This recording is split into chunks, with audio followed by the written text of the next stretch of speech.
प्रश्न 7.1 कक्षा 12 के जो प्रत्येक सवाल दिया आपका से प्रत्येक सवाल को बार-बार से करेंगे और देखिए कि मतलब समाधान कैसे होगा। प्रश्न 7.1 है प्रश्नावली 7.1। जैसे पहला सवाल क्या है I बराबर integration of sin 2x into dx। क्या आपके पास है sin 2x into dx। अच्छा सामना करना है जैसे कि पता है आपको I बराबर integration of sin x dx का समाकलन कितना होता है minus cos x। sin x का समाकलन कितना होगा माइनस cos x। लेकिन यहाँ पर क्या आपके पास है 2x दिया हुआ है तो उसी तरह से यहाँ पर मान लो आपके पास क्या दिया हुआ है ax। क्या दिया है यहाँ पर sin ax dx दिया हुआ तो उसका समाकलन कैसे होगा क्या करोगे आप अब देखते हैं इसका। तो इस तरह का अगर फॉर्म दिया हुआ तो उसको क्या करोगे प्रतिस्थापन द्वारा हम करोगे आप मान लो आप माना ax बराबर t। क्या पास है ax बराबर t है दोनों पक्षों पे x का अवकलन करोगे आप तो मिलेगा ddx of ax equal to ddt of x। ये हो जाएगा a अच्छा को सुधार करोगे और जैसे कि पता है आपको x का अवकलन कितना होता है 1। x का अवकलन होगा 1 equal to dt upon dx। तो a equal to dt upon dx क्या a इनटू dx बराबर dt या dx बराबर कितना हो गया पास dt अपॉन क्या होगा पास है dx बराबर dt अपॉन a। तो जब यहां पर रखोगे आप क्या मिलेगा आपके पास I बराबर integration of sin t into dt upon a 1 upon a को बाहर करोगे आप integration of sin t into dt 1 upon a sin t into dt। अब sin t का समाकलन अभी आपने कहा कितना होगा minus cos t plus cos t और t बराबर क्या माना आपने माना हुआ पास ax बचेगा minus 1 upon a cos ax plus cos t। मतलब देख रहे हो आप कि जो x का गुणांक होगा जो x का गुणांक होगा वो कहां जाएगा बटे में आएगा। उसी तरह से जब इसका समाकलन करोगे आप I बराबर integration of sin 2x dx। तो 2x है x का गुणांक क्या मिला देख लो आप जो x का गुणांक वो कितना +1 अपॉन a है जो x का गुणांक कितना +1 अपॉन a है। तो यहां जब करोगे आप तो मिलेगा आपके पास I बराबर 1 अपॉन 2 इनटू sin x का हो जाएगा minus cos 2x plus cos t या I बराबर minus 1 upon 2 cos 2x plus cos t। ये आपका सवाल का पहला। दूसरा सवाल देखते हैं। दूसरा सवाल आपके पास है I बराबर integration of cos 3x into dx। क्या है आपके पास है I बराबर integration of cos 3x into dx। तो सेम उसी तरह से अगर जो आपके पास होगा I बराबर integration of cos x into dx तो cos x का समाकलन होना पास है sin x। लेकिन अगर भी यहाँ पर कोई चीज x में गुणांक है जैसे मान लो कि आपके पास है ax है तो वो भी हो जाएगा 1 upon a sin ax plus cos t। तो अब वहां पर हो जाएगा गुणांक क्या पास 3 है यहाँ पर होगा 1 अपॉन 3 और cos x का समाकलन हो जाएगा sin 3x plus cos t। ये सवाल नंबर दूसरा का आंसर कितना होगा पास है 1 upon 3 sin 3x plus cos t। तो चाहे x sin x हो चाहे cos x हो चाहे tan हो चाहे cot हो चाहे sec हो cot हो कुछ भी हो कोई चीज ना दिया होगा तो अगर जो x के गुणांक में है कुछ तो आप बस डिस्कस कर सकते हो आप। अगला सवाल देखते हैं हटाते हैं इसको।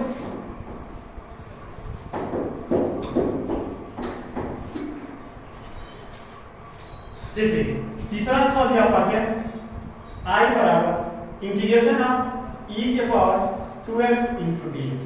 क्या दिया हुआ पास है I बराबर e के पावर 2x into dx। जैसे कि आप देख सकते हो e के पावर x में हो x का गुणांक कुछ भी नहीं है x का गुणांक कुछ भी नहीं है और e के पावर में है तो e के पावर x का अवकलन कितना होगा e के पावर x d होगा। लेकिन अगर x में कुछ गुणांक होगा x में कुछ गुणांक होगा तो वो भी आपके पास है बाहर चला जाएगा क्या मिलेगा 1 अपॉन a e की power x plus cos t या लिख सकते हो e की पावर 1/a e की power x plus constant c। देखो आप यहाँ पर e के ग्राउंड में क्या पास है 2 है, मिलेगा आपके पास 1/2 e की power 2x plus constant c। ये तीसरा नंबर सवाल होगा आपके पास है e की पावर 2x dx हो जाएगा 1/2 e की power 2x plus constant c। अगला सवाल देखते हैं।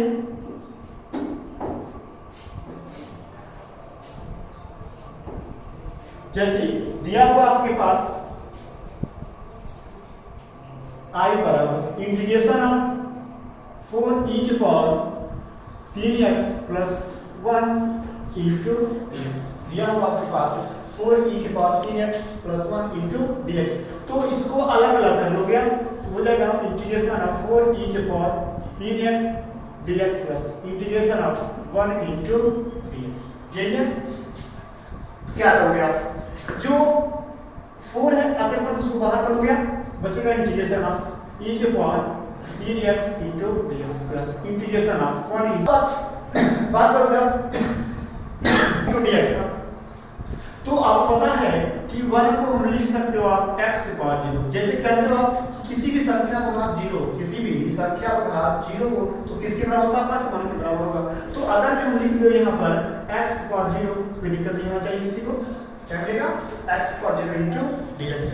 और आपको पता है integration of x power n into dx है, integration of x power n dx है, इसका समाकलन होता है x power n plus 1 upon n plus 1। देखो यहाँ पर पावर कितना पास है 0 है और समाकलन करते हैं रहेगा 4 e की पावर 3x का हो जाएगा 1 अपॉन 3 e की power 3x plus x power 0 plus 1 upon 0 plus 1 plus constant c। क्या हो जाएगा ये 4/3 e के power 3x plus x plus constant c।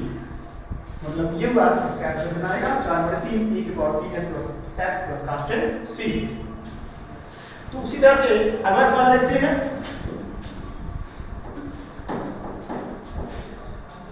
अगला सवाल है i बराबर integration of root x minus 1 upon root x का होल स्क्वायर इंटू dx।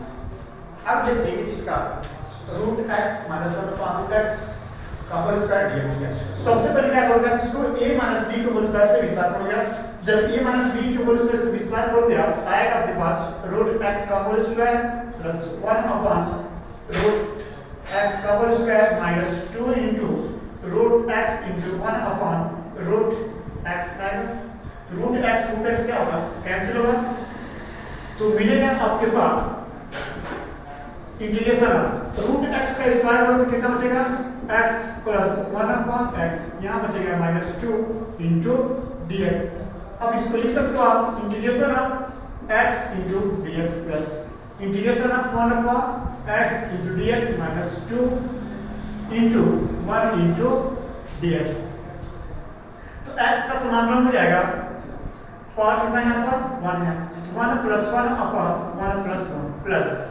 अब थोड़ा सा देखते हैं log x का। तो integration of 1 upon x into dx किया है, इसका समाकलन कितना होता है log x के बराबर होगा। उसी तरह से यहाँ पर 1 अपॉन x का हो जाएगा log x minus 2 into x power 0 plus 1 upon 0 plus 1 plus constant c। मिल जाएगा आपके पास x square upon 2 plus log x minus 2x plus constant c। मतलब ये होगा कि integration of root x minus 1 upon root x का whole square dx का आंसर कितना आएगा x square by 2 plus log x minus 2x plus constant c। अब हटाते हैं इसको, अगला सवाल देखते हैं।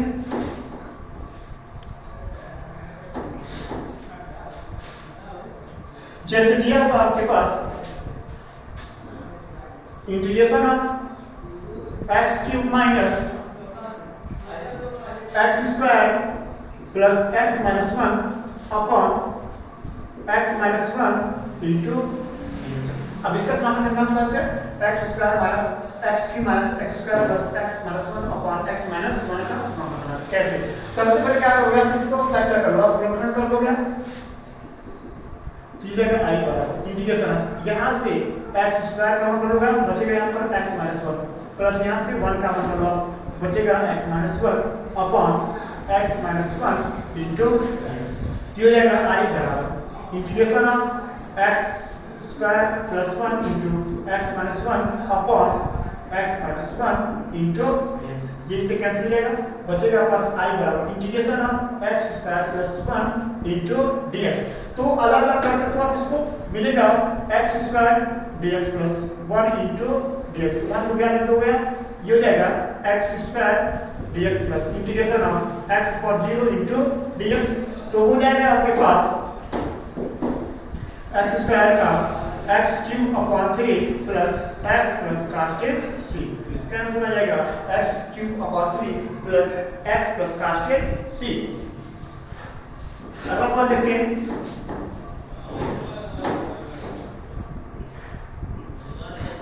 I बराबर integration of one minus x into root x into dx, जब ये पास one minus x root x into dx। तो सबसे पहले क्या करोगे आप इसमें, सबसे पहले क्या करोगे मल्टीप्लाई करोगे आप रूट एक्स दिया हुआ प्लस रूट एक्स का मल्टीप्लाई करोगे, रूट एक्स का मल्टीप्लाई कर दोनों में क्या मिलेगा अपना से I बराबर integration of one into root x minus x into root x into dx, ये हो जाएगा I बराबर इंटीग्रेशन ऑफ रूट एक्स लिख सकते हो आप one upon two minus power कितना हो गया one x power one into x power one by two into होगा। जैसे कि अब देखो इसको अलग अलग कर सकते हो आप, इंटीग्रेशन ऑफ एक्स की power one upon two minus into DX रहेगा minus x power one into x की power one upon two into DX. अब इसको क्या करोगे आप हसान के नियम से सॉल्व करोगे, जैसे दिया आपके पास a के पावर m इंटू a के पावर n, तो ये होता है आपका से a के पावर m प्लस n, दोनों का बेस सेम है, जब दोनों का बेस सेम है तो वन एंड हाफ कितना जाएगा पास से 3/2 हो जाएगा, यह होगा पास से I बराबर इंटीग्रेशन ऑफ x की power 1/2 into dx minus x की पावर 3/2 इंटू dx।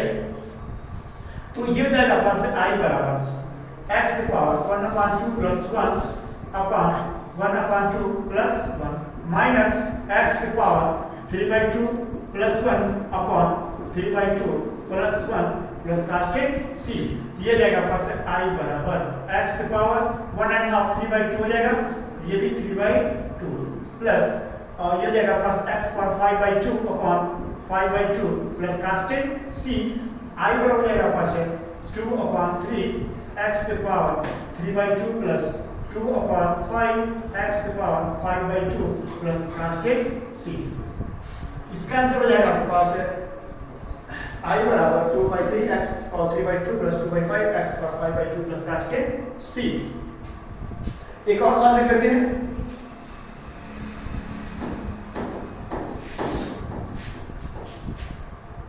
जैसे दिया हुआ आपके पास I बराबर integration of 2x minus cos x plus 3 cos x है e की पावर x इंटू dx, यही है। तो अब देखते हैं 2x minus 3 cos x plus e की पावर x इंटू dx। पहले सबको अलग अलग सेपरेट करोगे आप, integration of 2x into dx minus integration of 3 cos x into dx plus e की पावर x इंटू dx, ये हो जाएगा आपके पास I बराबर 2 into x dx minus 3 into integration of cos x dx plus e की power x into dx जाएगा। तो जब इसको हल करोगे आप I बराबर पावर कितना है यहाँ पर 1 है, 2 into x power 1 plus 1 upon 1 plus 1 minus 3 cos x का समाकलन कितना होगा sin x गुणा कुछ नहीं है, बचेगा पास sin x प्लस e की पावर x का अपॉन कितना होगा e की power x plus constant c, आ जाएगा पास I बराबर 2x square upon 2 minus 3 sin x plus e की power x plus constant c, 2 से 2 क्या होगा कैंसिल होगा, I बराबर हो जाएगा x square minus 3 sin x plus e की power x plus constant c। आगे आपके पास x square minus 3 sin x plus e की power x plus constant c।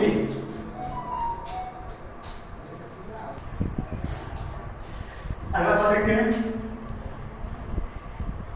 Integration of sec x into sec x plus tan x into dx, ठीक है। sec x into sec x plus tan x into dx इसका solve करना है तो क्या करना है, sec x का दोनों में बड़ा कर दो आप पहले, हो जाएगा i बराबर integration of sec into sec कितना देगा sec square x plus sec x into tan x dx, दोनों पक्ष बराबर कर लो, integration of sec square x dx plus integration of sec x tan x into dx।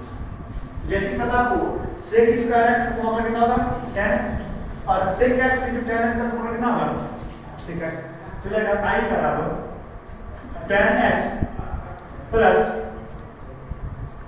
sec x plus constant c, इसका answer रहेगा tan x plus sec x plus constant c। अगला सवाल देख लेते हैं, i बराबर इंटीग्रेशन ऑफ 2 माइनस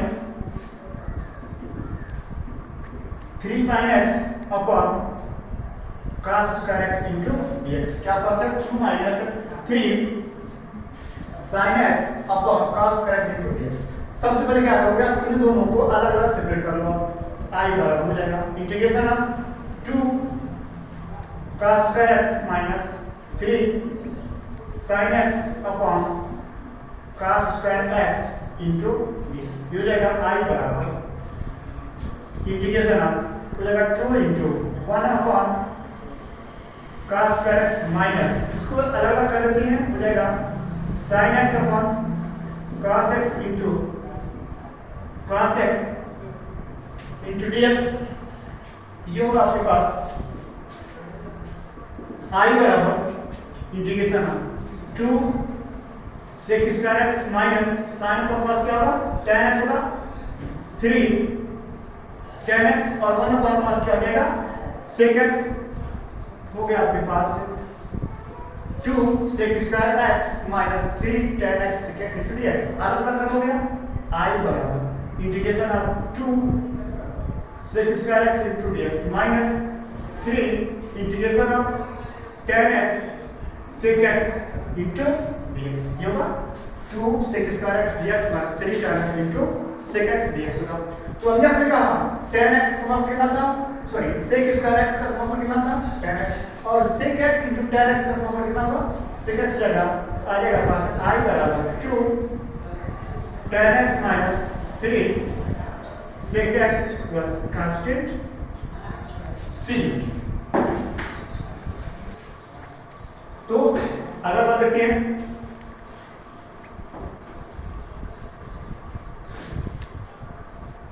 अगला सवाल है आपके पास i बराबर integration of sec square x upon cos square into dx।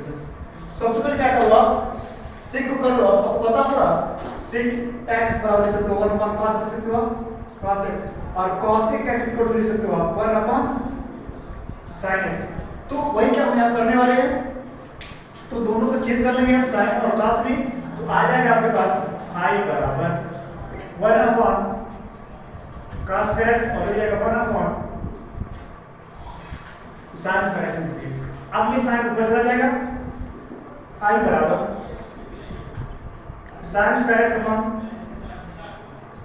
cos square x into dx, sin upon cos क्या होगा आपके पास tan x हो जाएगा tan square x into dx। अब जैसे देख रहे हो आप tan स्क्वायर x का मतलब नहीं पता आपको, तो इसको चेंज कर लो आप sec में, ये हो जाएगा i बराबर integration of sec square x minus 1 into dx, तो दोनों को अलग अलग करोगे sec square x dx minus 1 into dx, तो sec स्क्वायर x का समाकलन हो जाएगा आपके पास tan x माइनस 1 का और हो जाएगा cos x plus constant c। कह सकते हो आप कि sec square x upon cos square x का समाकलन कितना होगा tan x minus x plus constant c।